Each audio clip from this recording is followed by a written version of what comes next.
On the morning of September 11th, 2001, Americans awoke to the worst terrorist attack ever perpetrated against innocent civilians in their country's history. The devastating attacks against the World Trade Towers in New York and the Pentagon in Washington, D.C. stunned the nation along with much of the world. President Bush immediately declared an all-out war against terrorism. Soon, highly trained pilots, special forces operatives, and ground offensives began the systematic elimination of Taliban and al-Qaeda operations in Afghanistan. However, simultaneously, another war was quietly gathering momentum behind the scenes within America. There was a war against our own precious civil liberties, and the perpetrators were not some Islamic suicide zealots, but members of our own U.S. political system. In the wake of the September 11 attacks, a number of anti-terrorism bills were passed and signed into law. Although ostensibly designed to protect us from foreign invaders, they in fact gave the government unprecedented power over its own citizenry. For example, government officials may now authorize the use of wiretaps against anyone without having to demonstrate probable cause of any criminal activity. Government officials may now monitor the internet activity of anyone without, again, having to demonstrate probable cause.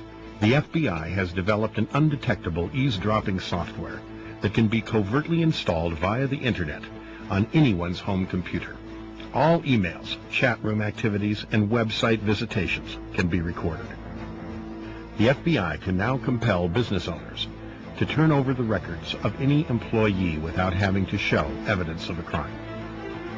All federal and foreign intelligence services can now closely monitor all financial transactions of anyone without having to notify that person that their records are being reviewed.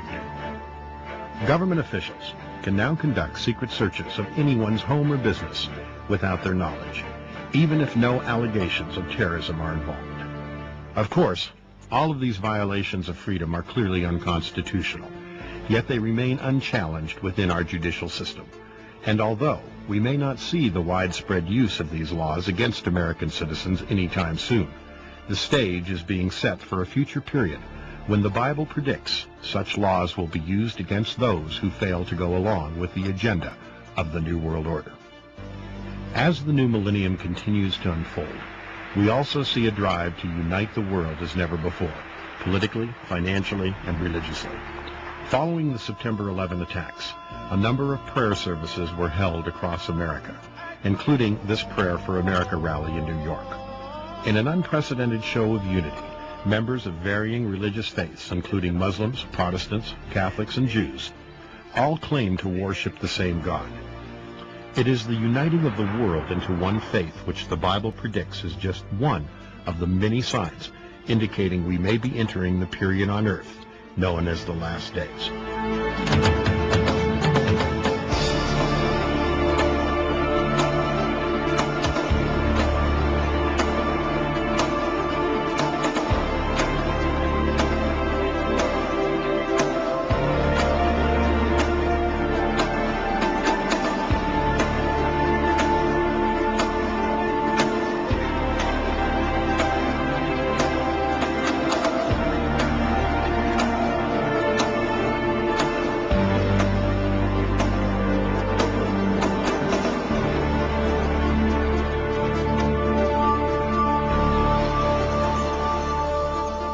Today, many of Earth's more than 6 billion inhabitants are justifiably concerned about their future. We are surrounded by senseless killings, crime, terrorism, out-of-control diseases, ethnic hostilities, and the ever-present fear of a nuclear holocaust. In seeking solutions, some believe that global unity under a world government is the answer, while others pray for some type of spiritual awakening which would unite all religions. Many cling to the hope that the 21st century brings a golden age of peace and prosperity, where scientific advancements in technology and medicine might conceivably transform the world into a modern paradise. In attempting to predict the future, famous psychics such as Nostradamus, Edgar Cayce, and Jean Dixon have shown themselves to be at least partially accurate. which has encouraged thousands to put their faith in them and pursue similar occultic methods of divination.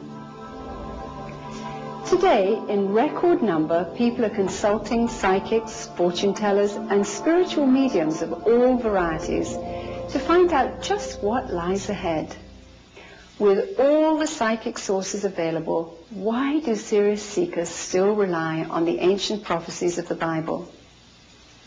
Its unparalleled 100% accuracy rate may be one reason.